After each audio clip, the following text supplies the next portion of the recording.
명량에 나온 이 명량 해전과 실제 해전은 좀 차이가 있다 이런 얘기를 하더라고요. 여기서 쏘면 영등포역에 있는 배들을 맞춘다는 거죠. 기본적으로 전함끼리만 비교하면 애시당초 체급이 다르죠. 그런데 우리는 말이죠.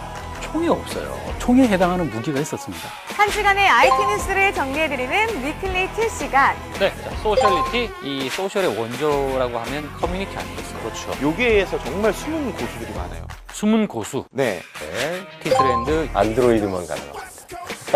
차별하네요. 차별. 네.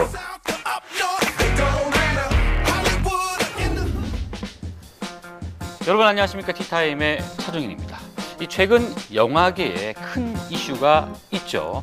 영화 명량이 엄청난 기록을 세우고 있는데 그거에 힘입어서 이순신 장군 그리고 명량해전이 실제로 어떻게 이루어졌는지에 대한 관심도 높습니다. 그런데 가만히 살펴보면 그 당시에 이미 이 조선의 테크놀로지가 일본에 비해서 엄청나게 발전돼 있었다라는 것들을 증명할 만한 얘기들이 좀 있다고 그러는데 오늘은 명량 속에 숨겨진 테크놀로지 이야기를 한번 해볼까 합니다. 김영욱 부장 함께합니다. 안녕하십니까? 네, 안녕하십니까? 영화 저도 봤어요. 네네. 보셨죠? 네네, 봤습니다. 명량에 나온 이 명량해전과 실제 해전은 좀 차이가 있다 이런 얘기를 하더라고요. 차이가 좀 있죠. 아무래도 영화다 보니까 예. 영화적인 어떤 극적인 효과를 위해서 이제 뭐 약간 없던 사실이 들어가 있기도 하고요. 일단은 그 영화에서 보면 그 중반부가 넘어가면서 계속해서 백병전이 막 일어나거든요. 실제로 백병전은 그렇게 일어나지 않았다라는 게 대체적인 정설이고요. 예. 두 번째로 또 영화 포스터에 보면 300대 12의 싸움. 신에게는 12척의 배가 남아있 싸웁니다. 그거 패러디해서 우리 동네에서는 예. 또 휘트니스 클럽에서 네. 감량해서 신에게는 아직 12kg의 살이 남아 있습니다라고 패러디를 하기도 했죠. 네. 그렇습니다. 네네. 아, 있군요. 예. 네네. 그리고 예. 근데 그게 300척이 아니라 명랑해협 입구에 들어왔을 때는 300척이 온 게 맞고요. 예. 근데 일본 배들도 보면 그 대형 군선이 있고 작은 군선이 있거든요. 예.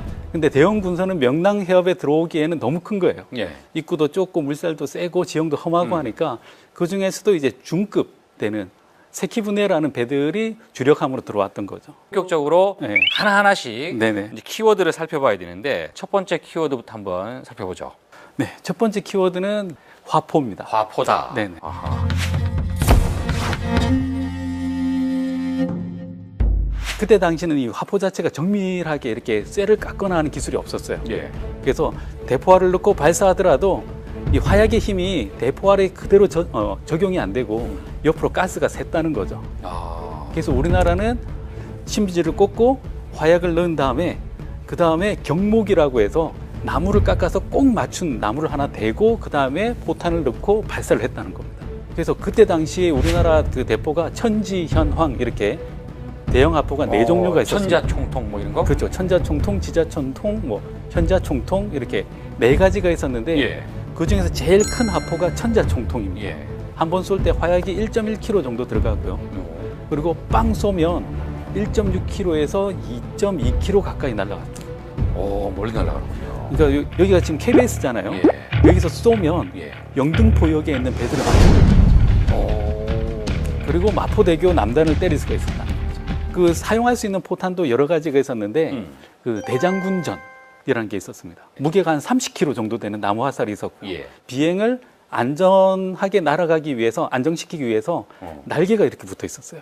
이걸 그 놓고 쏘면 1.6km를 날아갑니다.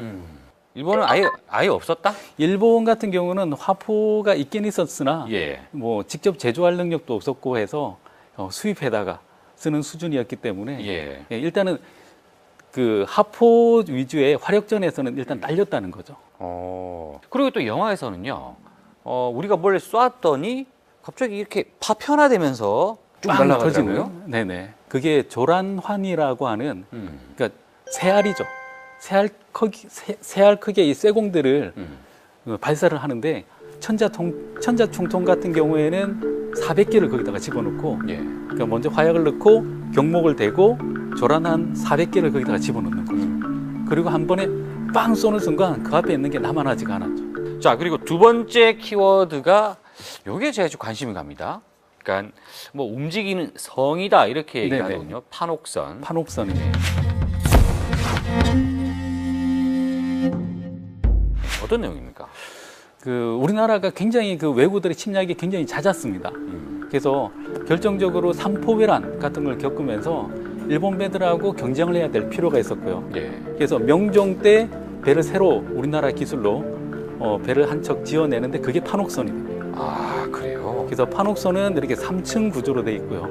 그리고 격군이라고 하죠. 이렇게 노 젓는 사람들. 예. 노 젓는 사람들은 아래층에서 외부하고는 전혀 상관없이 노 젓기에만 집중할 수 있게 돼 있고 격군들하고 분리된 위 상판에서 전투를 할 수가 있게 돼 있어요. 그 보면 이 또 관심 분야이신 것 같은데 네네. 판옥선을 모형을 만드신 거죠? 예, 판옥선 같은 경우는 기본적으로 이렇게 높이가 높고 그리고 또 하나 중요한 것 중에 하나가 이 판옥선 밑바닥을 이렇게 보면 밑바닥이 예. 평평합니다. 예. 이걸 이제 일자로. 평저선이라고 부르는데 평저선. 네, 평저선은 속도는 느리지만 예. 그 자리에서 선회가 가능합니다. 아, 이렇게 도는 거. 그렇죠. 노를 나왔어. 영화에도 나왔어요. 그렇죠. 노를 한쪽은 이렇게 하고 한쪽은 반대쪽으로 하면 그 자리에서 도는 거죠. 이게 또 어떤 장점이 생기냐면 대포를 여기서 요즘 배하고는 달리 대포가 측면에만 많이 있지 않습니까? 예. 그래서 적들이 몰려오면 한번 빵 쏘고 나서 재장전하는 데 시간이 많이 걸리는 거죠. 그때 배를 선회하는 겁니다. 아. 그때 반대쪽에 있는 대포를 또 한번 빵 쏘고 그리고 그 사이에 준비되면 또 돌리는 또 거죠. 돌리고. 그럼 반대로 일본 배는 어땠단 말입니까? 일본 배 같은 경우는 그 서양 배의 영향을 받아서 예. 그 첨저선이라고 하죠. 첨저선. 네, 배 밑바닥이 이렇게 좁빗하다는 겁니다. 그래서 장거리 항해할 때는 굉장히 좋았지만 예. 그 자리에서 돌거나 할 때는 시간이 많이 걸리거나 아니면 크게 물의 돌아야 돼요. 저항을 많이 받기 때문에 그렇죠. 시간이 걸리겠군요. 그렇죠. 이렇게 크게 돌아야 되는 거죠. 그리고 말이에요. 일본의 그 제일 큰 배 대장선은 네. 화포가 탑재가 안 됐다고 그러더군요. 아예. 기본적으로 그 일본 배들 같은 경우는 뭐 잘 아시다시피 여러 번 언급됐지만 이 삼나무를 이렇게 대고 이걸 쇠못으로 박았습니다. 예. 근데 이게 쇠못이다 보니까 물에 들어가면 썩죠. 삭아서 이게 점점 더 약해지는 반면에 우리나라는 참나무 못을 사용했습니다. 그래서 홈을 내고 참나무 못을 이렇게 망치로 두드려서 이렇게 넣었는데 예. 이게 물에 들어가면 불잖아요. 예. 그래서 오히려 더 튼튼했던 거죠. 기본적으로 전함끼리만 비교하면 애시당초 체급이 다르죠. 예, 아예 달랐군요. 체육만하고 기자님하고 싸운다 정도로 얘기하면 되겠죠. 아, 네네. 네. 자, 여기서 조금 더 추가적으로 궁금해지는 게 거북선. 네네. 그 실제로 막 거북선이 막 밀고 나가면서 그렇죠. 일단 부딪히는 그 뭐라고 돌격선. 그러죠? 돌격선. 그 네네. 역할을 한 건 맞습니까? 거북선 같은 경우는 굉장히 상징적인 의미가 있는 배이긴 한데 이제 잘못 알려진 게 몇 가지가 있습니다. 뭡니까? 첫 번째는 거북선이 철갑선이다. 철갑선, 그 지붕에. 네, 철갑선이 아니었습니다. 그냥 나무선이라는 아, 거죠. 나무로. 나무 뚜껑이었는데 세계 최초의 철갑선 이런 걸로 이제 포장이 돼서 나온 거죠. 그리고요. 이 거북선 같은 경우는 그 사람들이 모르는 것 중에 굉장히 전투력이 뛰어난 전함이다라고 생각을 할 수도 있는데 옛날 그 싸움은 서로 이렇게 진영을 이렇게 짭니다. 그리고 진영을 짜고 그 진영이 무너지는 순간 확 넘어가게 되죠. 예. 그래서 거북선을 먼저 보내는 겁니다. 그래서 적들이 이렇게 진을 짜고 있는 그 가운데에 보내서 그 가운데서 갑자기 화포를 뿜어대기 시작하는 거죠. 그래서 진영이 무너지고 나면 그때 판옥선들이 몰려가서 이제 끝부터 이제 조금씩 깨 나가는 거죠. 거북선을 이제 그 영화에서는 구선이라고 부르지 않습니까? 예, 구선. 구선. 근데 그 전에 7천량 해전에서 모두 소실된 걸로 나오고 있고요. 아, 원균이 그렇죠. 없었다고 봐야 되겠군요. 그때에는 있었다는 기록 자체가 없습니다. 거북선을 만들었던 그 허연 영감님이 나오지 않습니까? 예. 그 영감님의 존재가 정말 신기한 존재죠. 원래 거북선의 책임자는 예. 나대용이라는 장수가 거북선의 나대용? 네. 실제로는 나대용이 만들었고요. 그래서 나대용에 대한 업적을 지금도 크게 인정하고 있어서 우리나라 잠수함 중에 이름이 나대용함이라는 아, 나대용 함이라는 게 있군요. 네. 알겠습니다. 자, 그리고 이제 세 번째 키워드가 조총입니다. 조총. 조총.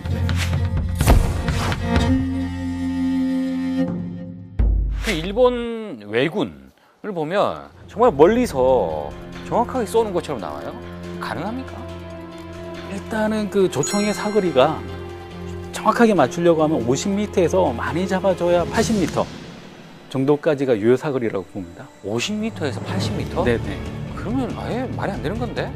그렇죠. 그때 당시에 소총에는 그냥 이렇게 긴 통에다가 동그란 총알을 넣고 그냥 이렇게 화약의 힘으로 쏘는 거지 않습니까? 이렇게 쏘면 가다가 총알이 휘거나 떨어지거나 이게 안정된 궤적을 유지를 못합니다. 근데 이게 안정되기 시작한 건 그 크림 전쟁 때, 크림 전쟁 때 총알 그 총열에다가 홈을 파기 시작했어요. 회전하면서 나가실 때요. 네, 네. 그래서 그걸 강선이라고 부르죠.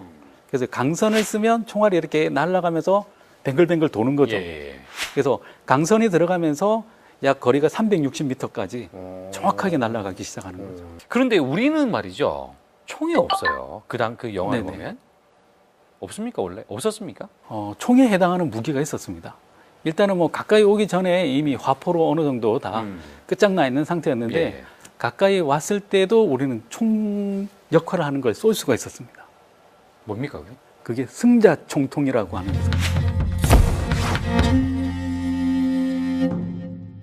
승자 총통은 들고 다닐 수 있는 무기였습니다. 그 발사하는 방법은 굉장히 비슷했습니다. 그 뒤에다가 화약을 넣고 심지를 꽂고 그 진흙을 넣어서 쏠 수 있게끔 구조를 바꿨습니다.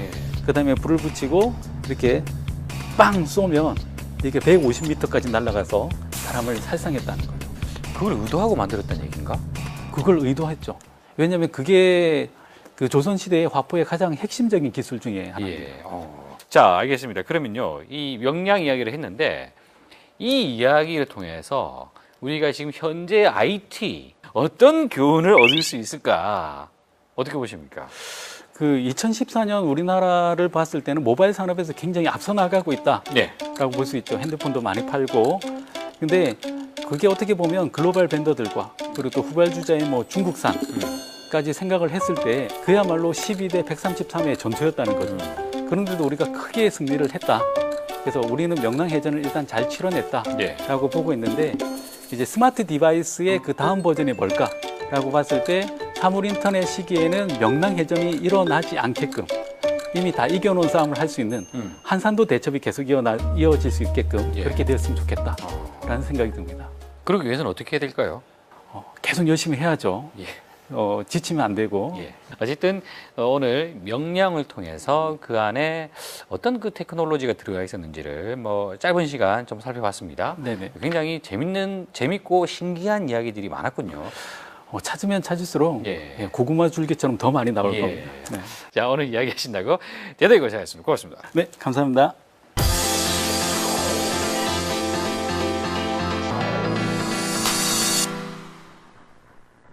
한 주간의 IT 뉴스를 정리해드리는 위클리 킬 시간.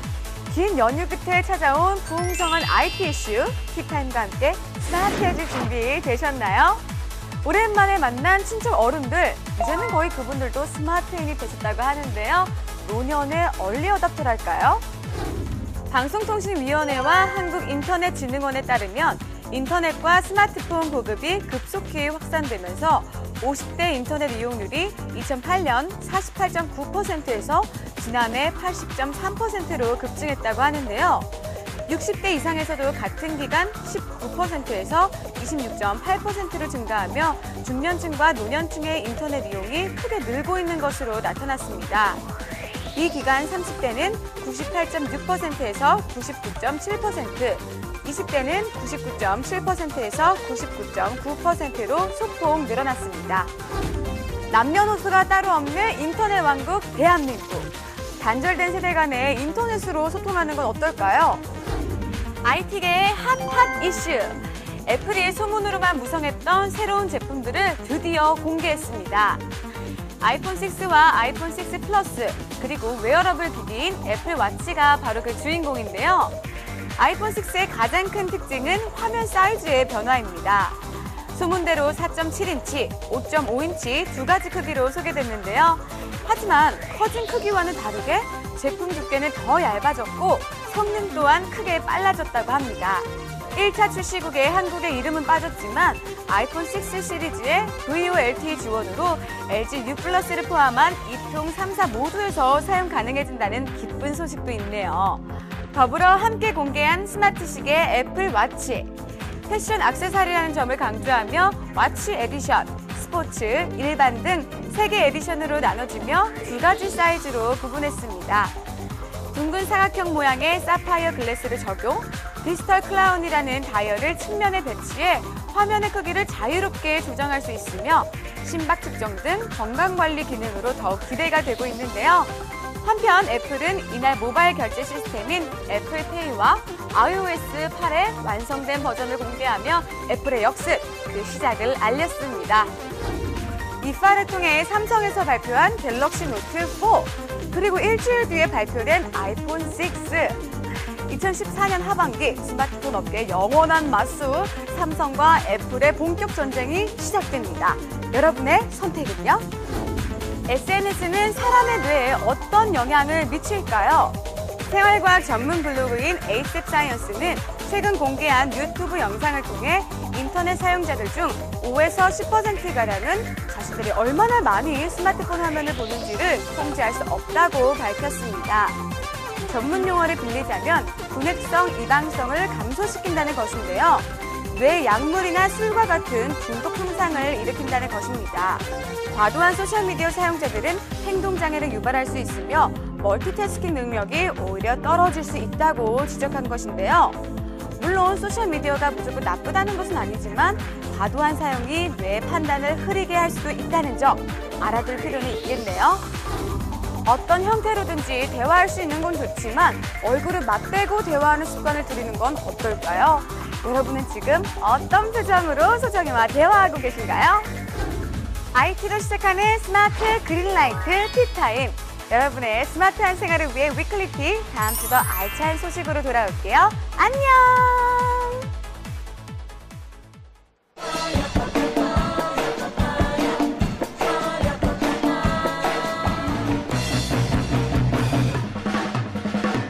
네, 소셜리티 김덕진 컨설턴트와 함께합니다. 안녕하세요. 안녕하세요. 이 소셜 하는데 이 소셜의 원조라고 하면 커뮤니티 아니겠어요? 그렇죠. 근데 저희가 이 티타임 IT를 주제로 하는 방송인데 도대체 이 IT와 관련된 커뮤니티는 무엇이 있을지 네. 굉장히 궁금하더군요. 일단 그 국내 IT 주제로 한 커뮤니티 어떤 것들이 있습니까? 뭐 엔하위키라는 이제 위키피디아가 있는데요. 우리나라에 있는 좀 전문적인 위키 중에 하나인데 거기에 보면은 온라인 커뮤니티를 이렇게 정의하고 있습니다. 뭐 공통의 관심사나 환경을 가진 이들이 소통하는 웹사이트다. 예. 아까 말씀드린 한 2001년부터 많은 이제 커뮤니티들이 생기기 시작했는데 예. 대부분의 커뮤니티의 특징이 일단 개인이 만들었어요. 그리고 이제 커뮤니티 사이트가 우리나라에 정말 많아요. 대략 이제 랭키닷컴에서 조사한 커뮤니티라는 이제 카테고리에 보면 한 1,200개여 개가 됩니다. 근데 그 중에서 이제 IT로 좀 나눠서 IT 분야만 네. 보더라도 IT에도 한 380여 개 정도?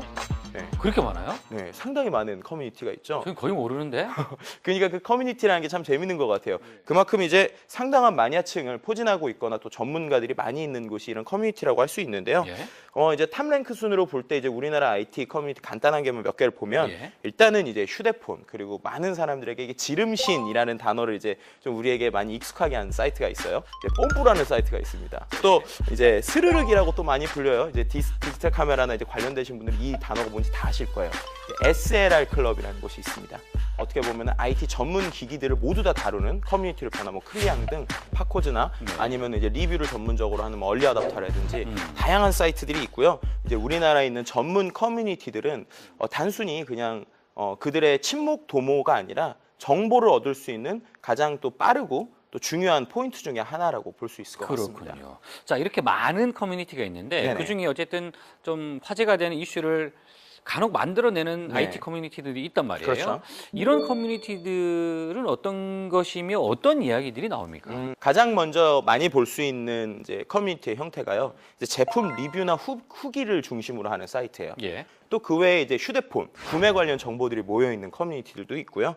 또 그 외에 이제 사진 카메라라든지 아니면 게임 관련 커뮤니티들이 있습니다. 제가 이런 걸 보면서 상당히 놀랐던 게 여기에서 정말 숨은 고수들이 많아요. 숨은 고수. 네. 다른 것보다 너무 놀랐던 게 이제 예. 하드웨어 쪽에서 예. IBM 5100이라는 기계가 있습니다.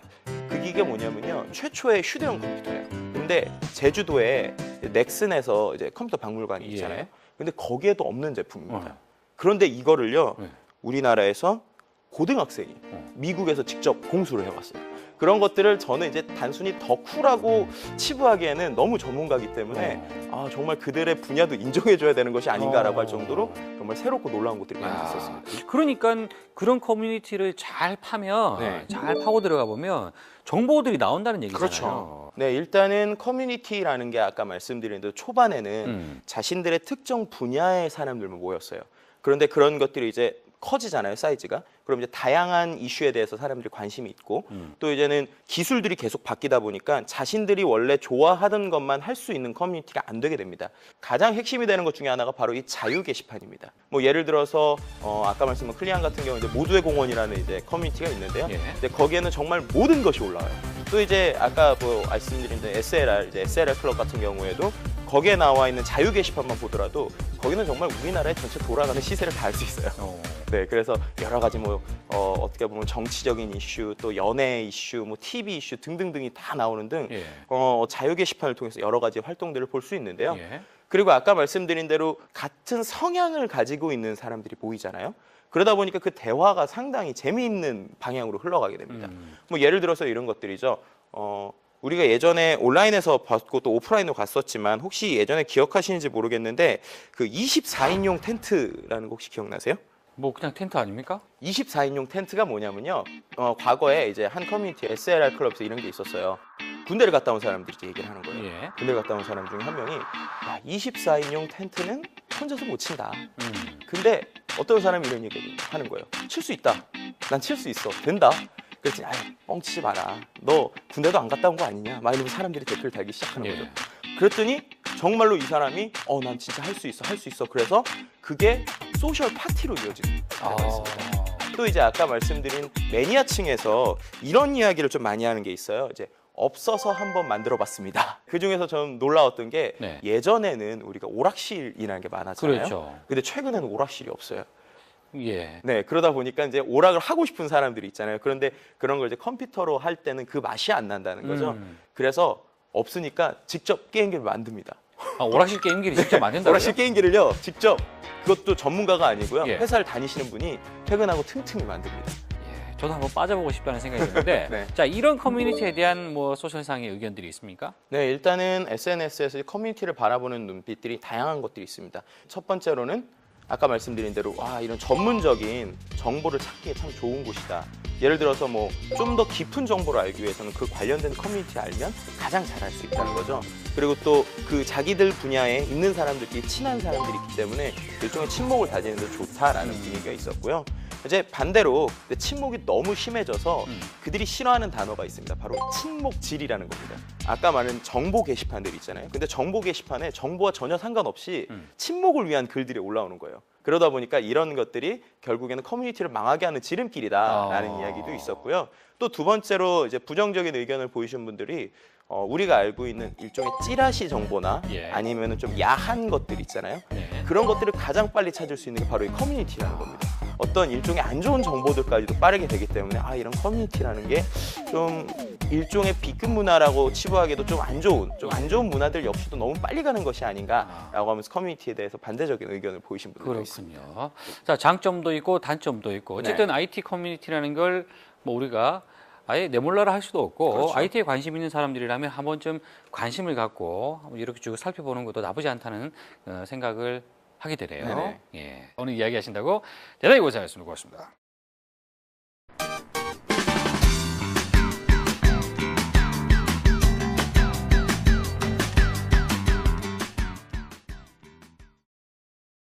네, 알고 보면 재미있는 IT 비즈니스 모델 T트렌드 이경현 컨설턴트와 함께합니다. 안녕하십니까? 안녕하세요. 첫 번째 아이템 무엇입니까? 네, 첫 번째 서비스는 주차 위반 딱지를 받았을 때 예. 민원을 편리하게 제기할 수 있는 서비스입니다.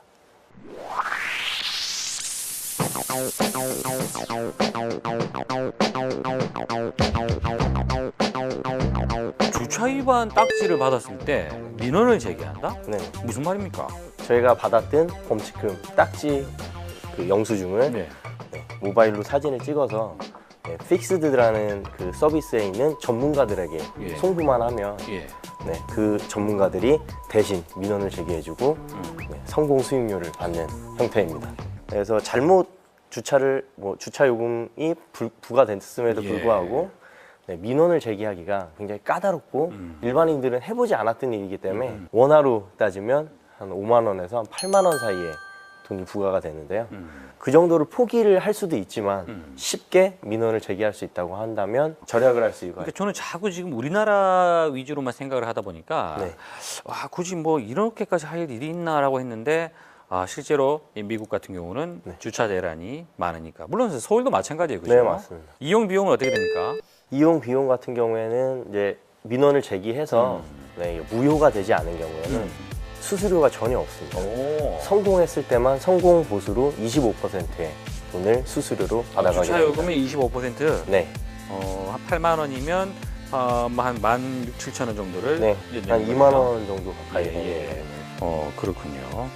그래요. 그러면 그 정도 허위 부과된 내용이 있다라는 거는 이용자들도 꽤 있다는 얘기가 될 것 같은데. 네네, 한 3만 5천 명 정도가 지금 샌프란시스코에서만 서비스를 하고 있는데도요. 3만 5천 명이라는 사람들이 이제 다운로드를 받아서 이용을 하고 있다라고 하고 있고요. 와, 놀랍군요. 네, 매주 300회 이상의 이제 주차 위반 티켓 무효화 네. 에 대한 민원 청구를 하고 있다고 합니다. 그래서 뭐 성공률 같은 경우에도 25%에서 35% 정도나 된다고 하고 있고요. 지금 한 1% 정도만을 지금 예. 네, 주차 위반 처리를 하고 있다는데도 예. 그렇고요. 뭐 샌프란시스코에 한 5% 정도, 그러니까 5% 정도의 잘못 부과되고 있는 네, 주차 위반 무효를 다 처리를 한다면 한 달에 한 1억씩 수수료 수익을 얻고 있는 셈인 거죠. 이거 엄청나군요. 그러니까 아이디어가 중요해요. 또 한 번 네. 강조하지만 아이디어가 있으면 이거를 모바일로 비즈니스 모델로 만들 수 있다는 얘기 아니겠습니까? 네, 모바일이 온라인보다 굉장히 편리하게 예. 사용할 수 있는 부분들이 굉장히 많습니다. 그렇군요. 재밌습니다. 자, 두 번째 아이템 어떤 거죠? 네, 두 번째 아이템은 국내 서비스고요. 브리치콜이라는 무료 통화 서비스입니다.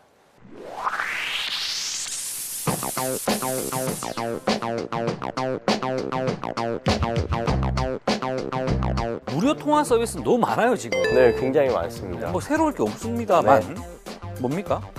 이 서비스 같은 경우에는 일반적으로 무료 통화를 하기 위해서는 예. 네, 스카이프나 뭐 카카오톡, 라인 등의 이제 무료 엠보입이라고 그러죠. 예. 무료 통화 서비스 앱을 실행을 시켜서 사용을 해야 됩니다. 네네. 근데 이 서비스 같은 경우에는 일반 전화를 걸듯이 네, 다이얼 패드가 나오는 데서 목록을 연락처나 최근 목록을 확인을 해서 예. 일반 통화를 걸듯이 통화를 누르면 자동으로 상대방도 이 앱이 있는 경우에 무료로 연결이 되고요. 이 앱이 없으면 일반 통화로 연결이 되게 됩니다. 차별하네요, 차별화. 네. 부가 기능은 또 뭐가 있습니까? 네, 부가 기능으로는 스팸 음. 전화에 대한 이제 차단도 가능하고요. 뭐 벨소리 지정이라든가 뭐 배경화면을 지정한다든가 그런 부가 기능을 제공을 하고 있습니다. 제가 갑자기 궁금해져서 한번 찾아보겠습니다. 아이폰에서는 참고로 안 되고요. 안드로이드만. 예. 지금 현재는 서비스가 없고요. 예. 그다음에 유선 전화로도 전화를 걸 수 없는 그런 불편한 점이 있는데 안드로이드 폰을 사용을 하고 있다면 네. 자동으로 설정만 해놓으면 무료 통화가 가능하면 무료 통화를 할 수 있는. 그러면 이건 데이터를 잡아먹는 건가요? 아니면 그냥 네, 음성 통화 데이터를 이겁니까? 사용을 하고 있는 데이터를. 겁니다. 네, 데이터를. 60분에 한 30메가 정도의 데이터를 소진을 한다고. 그거밖에 안 한다고요? 네, 맞습니다. 이 계속 신뢰가 안 가는데. 향후 수익 모델 어떻게 됩니까? 네, 향후 수익 모델에 대해서 밝히고 있는 거는 명확히는 없는데요. 뭐 그 일반 이용자들에겐 계속 무료로 서비스를 제공을 하고요. 향후에는 이용자가 많아졌을 때 로컬 상점들이죠. 저희가 뭐 주변에 있는 상점들 전화번호를 연결을 해주면서 예. 네, 광고를 해주면서 수익을 얻겠다라는 아하. 네, 이런 서비스가 국내 시장에 과연 뭐 좀 정착을 할 수 있을지 의문이네요. 네, 저 개인적인 생각으로는 미래부에서 그 가계통신비 경감 방안에 대해서 발표를 했었는데요. 네. 네, 그동안 그 모바일 무료 통화 서비스를 할 수 있는 요금제가 좀 중고가의 요금제만 사용을 할 수가 있었습니다. 근데 이런 제한을 네, 뭐 3만 원이나 4만 원대 네, 3G나 LTE 요금제를 사용하는 이용자들도 이런 무료 네, 엠보입 서비스를 이용할 수 있도록 네, 규제를 완화를 했기 때문에요. 예. 네, 저가 요금을 쓰는 사용자분들께서도 이런 무료 통화를 굉장히 많이 사용을 할 수 있다는 그런 잠재력이 있다라고 생각이 됩니다. 알겠습니다. 네. 하루빨리 아이폰 쪽으로도 이런 서비스가 좀 됐으면 하는 그런 네. 바람이네요. 자, 오늘 이야기하신다고 대단히 고생하셨습니다. 고맙습니다.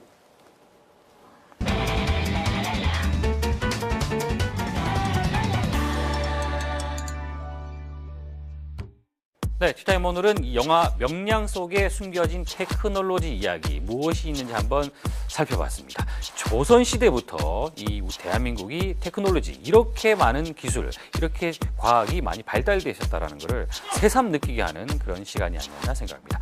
다음 주에 더 좋은 뉴스로 찾아뵙겠습니다. 고맙습니다.